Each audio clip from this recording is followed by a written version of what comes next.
The Dallas Cowboys wrapped up their joint practice with the Rams on Tuesday. We'll tell you who the biggest winners and losers are next.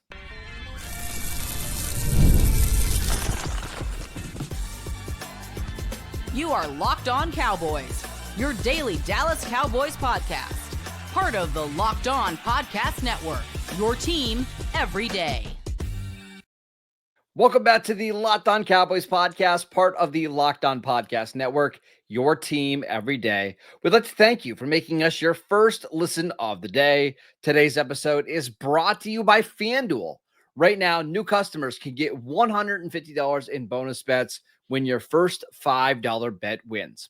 Welcome back. I am your host, Marcus Mosher. You can follow me on Twitter at Marcus_Mosher. And joining me today, as always, is Landon McCool. You can follow him on Twitter at McCoolBCB. And on today's show, we're taking a look at the joint practice between the Rams and the Cowboys on Tuesday. We're just going to focus on the offensive side of the ball today. On tomorrow's show, we'll look at the defense. But you were out at Oxnard camp. You were watching the practice. What did you see from the Cowboys offense? Well, I think the big takeaway, especially early, was that the Cowboys offense just doesn't quite look fully in sync yet, especially in the run game. It kind of played itself out to look like there was a lot of run stuffs early on. There was some tackles for loss when they were trying to run the ball, and it wasn't like they were being pushed back into the backfield. It was timing stuff. It was them running zone and coming off the double team to try to get to the second level and taking a bad angle. And all the linebackers on the Rams defense were just running through the line of scrimmage. They were just pulling the trigger and coming downhill quickly. So early on, it was a real struggle for the Cowboys offense, and it didn't look good. They decided to kind of just put the Rams defense on their heels a little bit and throw the ball down the yard a little bit more. And that's when things kind of started to even out a little bit more as practice went on. But yeah, I think early on, the kind of main takeaway I have there is that the Cowboys offense is still kind of working to get into sync. They got faced with a new front. Like the Cowboys don't run a 3-4 front like the Rams do. So kind of getting used to trying to fitting that up a little bit, I think is part of the issue they especially had early on. But I think that's something that they're going to need to kind of clean up quickly as the weeks kind of go on. And there's still a ways to go with the Cowboys kind of offensive line getting, those finer details down before they're going to be a good run team. And honestly, that's my fear that's going to happen to this team early in the year. They play a bunch of really good defensive fronts early in the year between Philadelphia week 1, the Giants in week 2, the Jets, I believe, are in that stretch as well. Like, you're going to play some defenses up front that are going to kick your butt. And with all the injuries they've had in the offensive line, we should mention Tyler Smith was suited up. He played a couple plays, and then it was Brock Hoffman at left guard. You had Nathan Thomas at left tackle. It takes a while for a offensive line to gel, especially when you're trying to learn a new scheme and a new system. So my concern is they might really struggle to run the ball out of the gate going into the regular season. It's possible. I will add, just on the health front too, Tyler Guyton was out at practice today, and not dressed out or anything, but he also didn't have a brace, a boot, or crutches or anything. And he was out there walking around, which it's dangerous to be out of practice. Like, like on the sideline, like there's rules about like not being able to get on your knees and everything, because you got to be able to move and react quickly. Because if the play spills over to the sideline, you don't want to get hurt. So the fact that he was even out there, I think kind of is a good indication that he may be coming along quite nicely. So yes, that, and then you mentioned Tyler Smith out there a little bit, but that is a good point to bring up, is that Nate Thomas was out there taking reps against Jared Verse, and Nate Thomas hadn't played live football in more than, someone said, 800 days or something like that. So, and then on top of that, not getting a full load with Tyler Smith, having to split the time with Hoffman as your guard and TJ Bass, it's not quite the same thing. So, definitely some context to some of that, but also, yes, some concern that the Cowboys need to kind of get more in sync, especially in the run game. So let's talk about Nathan Thomas versus Jared Verse, because Again, I wasn't out of practice. You were. You can tell me. It seemed like Verse did get him a couple times. There was one snap where Verse beat Thomas around the edge, but Dak was able to step up enough. If that was a live game, I think it would have been close to a sack. I think Dak would have been able to avoid it, but I again, you tell me. Verse won that matchup. Would you say that pretty clearly? I mean, Thomas survived, which is good, but it seems like Verse did win that matchup. For sure. But I also think that the context there is that they would have game planned for Jared Verse. You know? When I was going to make, yes, you would have had a guy chipping. You would have done all this kind of stuff. Yes. So yeah, I would say that I mean, I think when we talked, kind of just talking about practice on the phone, I think I said somewhere in the area of it felt like Thomas probably won 50% of those reps. We're talking about reps where he wasn't always getting any help, and there were a lot of other things happening as well as like blitzes, that sort of thing. So I think that it's when you saw opportunities for him to kind of engage with Verse in one-on-one scenarios, he held his own. I think the question we had was, is he physically capable of taking on a guy like Jared Verse? And I think he showed you in several reps that it's not too big for him necessarily. There's definitely room to grow, and he certainly didn't win the matchup against, what is probably a top 5 pass rusher in the NFL. But I think that he at least proved to me that he is a viable contender if the Cowboys need him to play left tackle, with obviously a lot of schematic help going his direction. Let's talk about a couple players that were clear winners for the Cowboys during Tuesday's practice. CeeDee Lamb and George Pickens. Going into this was a clear advantage for Dallas, just like Verse against Nate Thomas, right? Each team has their own strengths. And not a surprise, CeeDee Lamb and George Pickens both had outstanding days. There was one touchdown that George Pickens had in the back of the end zone that was close to being a touchdown. I think one of the Rams defenders might have ripped the ball away, but it doesn't matter. Those guys had big performances. Yeah, once the Cowboys decided, hey, let's kind of uncongest the line of scrimmage a little bit and get the ball down the field, the Cowboys wide receivers were able to kind of seriously make some hay against the Rams defensive back. I mean, the most notable one, and I don't know if I actually posted this one or not, but where CeeDee ran a deep route like the play before, I think it was on a 9, and was wide open, and they didn't get it to him. And then the very next play, he ran a corner route, and as soon as he broke out, as soon as he made that last breakout, he put his hand up because he was so wide open. Dak put it right on him, and it was a big play. So yeah, they were certainly, as much issue as it felt like there was with some of the coordination in the run game and just the timing of things, there didn't seem to be that same sort of issue as much in pass protection. They felt like there were certainly times they were getting beat. There were certainly times Dak was getting sacked with some of these situations, but more times than not, the Cowboys were able to block it up, and Cowboys were able to throw it down the field to Pickens and CeeDee Lamb. And frankly, I think this is, if the running game is going to struggle early in the year, which a lot do, right? Like a lot of teams struggle to run the ball in September. Go look at like across the NFL, the yards per carry in September compared to December. It's pretty noticeable, right?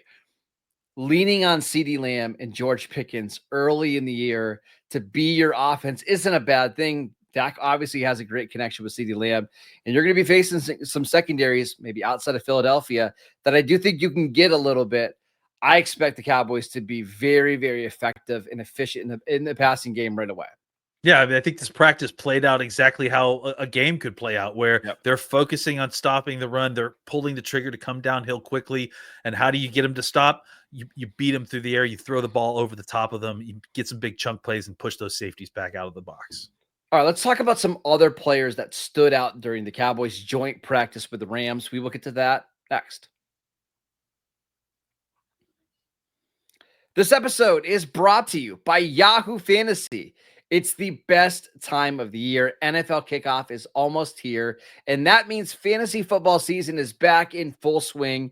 And this year, Yahoo Fantasy is turning things up with a fantasy football experience like never before. This year, Landon and I are playing on Yahoo Fantasy, and you should too, whether you're a first-timer or a veteran making your millionth league. And to celebrate 28 years of fantasy football greatness, Yahoo Fantasy is dropping 28 big new features over 28 days throughout August. And to kick it off, they've dropped Yahoo Fantasy Guillotine Leagues, a new killer way to play fantasy football on Yahoo, where the lowest scoring team gets eliminated each week until there's only one team left standing. And with the season right around the corner, now's the time to get your league together and give this new mode a try. And if you're more into the classics, you can still play in head-to-head private leagues or join a public league. So stay tuned for more killer announcements and start playing Yahoo Fantasy Football now at yahoofantasy.com/LockedOnNFL. Welcome back to the Locked On Cowboys podcast. We'd like to thank you for making us your first listen of the day. Lana, let's talk about some other players that stood out to you while you were out at Cowboys joint practice with the Rams. Yeah, I think it's probably worth mentioning Joe Milton, right? Had a really nice touchdown pass to Jalen Brooks. I think it was probably 75 yards. It was really, really beautiful toss down the field. That was one of the first plays when they were like, okay, after the first team offense had been out there, it had gotten very congested at the line of scrimmage. That was one of the first kind of shots over the top to kind of like, hey, let's push them back a little bit and try to get some breathing room.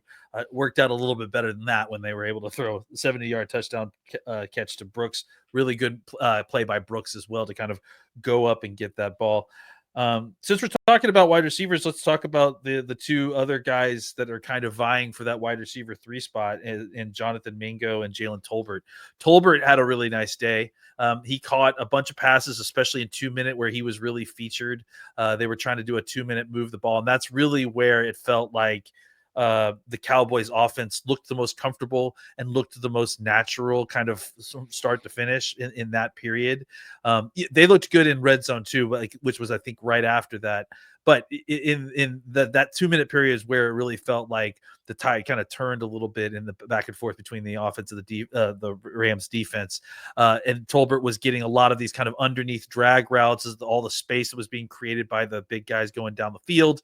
And then Mingo himself actually caught a touchdown in red zone at one point, continuing to have a good day, series of days, caught a contested catch as well in the kind of move the ball period. So just, both of those guys really battling back and forth. Now Tolbert really stacked a couple of good days together right after we just talked about how he needed to. So he certainly is kind of fighting his way back. I'm going to mention Hunter Lipke just because I'm going to mention Hunter Lipke. He had a couple of really nice carries. That was actually one of the first few that really felt like positive runs at a certain point, just because I think it kind of caught the defense a little bit off guard. And then eventually, once things started kind of opening up a little bit and they started to actually run some counter stuff, Javonte Williams had a really nice run. I think it was probably a 13 or 14-yard, probably might have been a touchdown if he was able to kind of stay up. So really nice, in all those ways that we talked about, just able to kind of navigate the trash really well upfield and get north and south. Now, I know Miles Sanders is out, so this question's not completely fair, but it does feel like we're back to Javonte being the most likely week 1 starter for the Cowboys at running back, right? Yeah, I mean, I certainly think he's going to get the lion's share of the carries in week 1, unless, they're really saving Miles and they're going to just super ramp him up when we get closer to week 1. But I mean, it seems to me like right now they're kind of mostly using Jaden Blue and Javonte Williams as kind of the two running backs with Sanders out. And then mixing in, like we said, Lipke is going to get carries. Like that much is clear, as well as Turpin. So they are going to, give the ball to a bunch of different folks. So, just include that in your mind when you're thinking about these carries. A couple other guys I just want to mention. We saw that Kevontae Turpin had a couple big plays in this game. They just continue to use him all over the field. He's kind of like Hunter Lipke, where it's hard to slot in exactly where he fits, like on the depth chart, but it feels like there's a concrete role here for Turpin moving forward. Yeah, and I think that comparison to Lipke is apt, right? Because I think he's a unique player on this squad. They want to give him the ball specifically in a bunch of different ways. And they're going to design things to get the ball into his hands, because every time he touches the ball, defensive coordinators really, grab their chest and get nervous. So I think that it's, you and I have talked about it, right? Like, how do you kind of consider him in the larger scheme of depth charts and like accounting for wide receivers and like, you know, how many wide receivers you carry, that sort of thing. And I think it's tough, but I also think it's worth pointing out, like, and this is, I know this may seem like a non sequitur, but it's not. We've seen CJ Goodwin flip sides, and actually he actually was with a white jersey, same number, but using a white jersey, indicating offense, and was running routes in practice the other day. I think that they're just trying to find ways to get these guys who they know are going to be on their 53-man roster opportunities to do different things if they can do different things. So they're going to try CJ Goodwin running routes. They're going to try, you know, Turpin taking the ball from the back out of the backfield for a couple of things. So I think that they're open to opportunities for the guys that they know are going to be on this team and know are going to be contributing, getting other different types of opportunities than maybe they've had before. And I'm glad that you brought up CJ Goodwin. We're going to talk about the defense on tomorrow's show, but I wanted to talk about a special teams thing really quickly. Yeah. The Cowboys worked on special team stuff on Tuesday, and your top two gunners were CJ Goodwin, which that's why you pay him, and Jalen Brooks, who, again, we mentioned had the long catch with Joe Milton. The fact that Jalen Brooks is working with your first team special teams unit tells me that he's probably going to be on this roster. And the more you think about it, the more it makes sense, because the only other guys that could potentially fill that spot are like corners. I'm talking like body type here. Yeah. And think about all the injuries they have at cornerback right now. Like, they're struggling to put together like four guys that you feel good about playing on Sunday. You don't really have those guys at the back end of your roster. So when you start doing your depth chart projections, I think Jalen Brooks needs to be on it. And that's going to be really tough for guys like Trayshawn Holden and Jalen Moreno-Cropper and Ryan Flournoy. Like, I think Brooks is going to be the last receiver on this team. Yeah, that's why whenever anyone mentions like Cropper or, you know, Trayshawn Holden, like I just kind of shake my head. I'm like, they just haven't done enough. Like, they haven't done enough to usurp a guy that, yes, can be a valuable special teamer on this team. Well, And they're also not competing with Jalen Brooks. I think that's the other thing is Jalen Brooks has a role. He can be your sixth receiver, but he's your number one or number two gunner, right? If Holden or Flournoy or one of these guys make the roster, they've got to beat out Jalen Tolbert or Jonathan Mingo for a spot. Yeah, and if Jalen Brooks is going to go out there and make plays like Trayshawn Holden, and you know, then it really kind of makes the whole argument moot, right? So, yeah, it feels like more and more that kind of, you know, six wide receivers are all but set at this point, right? And everything else is kind of going to fall into a practice squad situation more than likely. But yeah, there's still plenty of time to kind of make moves. But I think I just want to tap the brakes on everyone who's saying, man, Trayshawn Holden's, you know, scoring touchdowns. One or two plays a practice is not enough to kick off a very sure thing in special teams and a guy that has played NFL snaps before. Now, the only thing that could change that is if you had a trade, and the only guy of the top five that's probably eligible to be traded. That's not the right word. A guy that would like command any kind of market would probably be Jalen Tolbert, right? Like, he had a decent year last year, and maybe a team is looking to improve their number three receiver spot, and the Cowboys get back a 5th round pick, 6th round pick. But is it worth moving Jalen Tolbert for a 5th or 6th round pick? Probably not. No, I think I'd probably rather have Jalen Tolbert, right? Like, I mean, a guy that, you know, something happens to one of your top guys, at least you have someone that Dak trusts and is reliable. Probably better to have the sure thing and just see how that plays out than, you know, go get a 5th round pick, or who knows what that turns into. Yeah, that's why I think it's going to be really hard for these guys, but who knows? Maybe an injury happens, knock on wood, hopefully not in preseason, or maybe one of these guys just goes nuts and earns a spot. But yeah, keep Jalen Brooks in mind when you start making these 53-man roster predictions, but just a couple weeks until cut down. All right, Layla, let's talk about Micah Parsons. We got another Micah Parsons update, non-update from Jerry Jones. I'm kind of rolling my eyes, just not on camera, because it's all so dumb. But we'll talk about that and more next. This episode is brought to you by FanDuel. Summer sports are in full swing, and whether you're about baseball under the lights, golf on the green, or high-stakes soccer action, FanDuel is the best way to make every game even more exciting.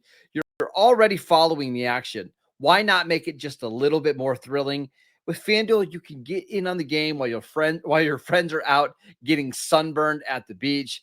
I've been using FanDuel for countless years now. It's easy to use, it's fast to pay out, and it makes even regular season games feel like must-watch events. And if you're new to FanDuel, new customers can bet just $5 and get $150 in bonus bets if your first bet wins.